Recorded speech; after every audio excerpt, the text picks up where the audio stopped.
राष्ट्रवादी काँग्रेस पार्टीच्या वतीने येणाऱ्या विधानसभा निवडणुकीत जास्तीत जास्त मुस्लिम उमेदवारांना संधी देण्याबाबत ॲडव्होकेट अब्दुल रफिक यांची राष्ट्रवादी काँग्रेस पार्टीचे राष्ट्रीय अध्यक्ष माननीय शरदचंद्र पवार यांच्याशी चर्चा.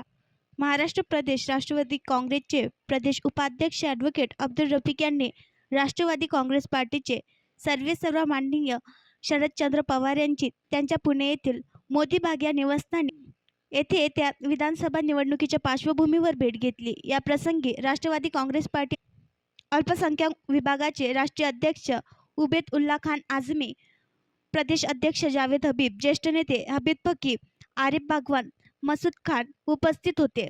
यावेळी पवार साहेबांनी ॲडव्होकेट अब्दुल रफिक यांच्याकडून विशेष करून मलकापूर विधानसभा मतदारसंघाचा आढावा घेतला व संभाव्य उमेदवारांबद्दल चर्चा केली. ॲडव्होकेट अब्दुल रफिक यांनी मलकापूर विधानसभा मतदारसंघात 21% मुस्लिम मतदार असल्याचे पवार साहेबांच्या निदर्शनात आणून दिले.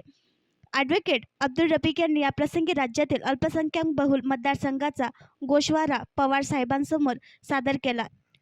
तसेच रावेर लोकसभा मतदारसंघातील प्रत्येक बूथनिहाय विश्लेषणदर्शक पुस्तिका आदरणीय साहेबांकडे सादर केली. ॲडव्होकेट अब्दुल रफिक यांनी याप्रसंगी सांगितले की लोकसभा निवडणुकीत मुस्लिम समाज हा पूर्ण ताकदीने महाविकास आघाडीसोबत होता. त्यामुळेच महाविकास आघाडीला राज्यात घवघवीत यश मिळाले. याला पवार साहेबांनी ही दुजोरा दिला. ॲडव्होकेट अब्दुल रफिक यांनी विधान परिषदेत मुस्लिम समाजाला प्रतिनिधित्व न मिळाल्याने समाजात नाराजी असल्याचे आदरणीय पवार साहेबांच्या निदर्शनास आणून दिले.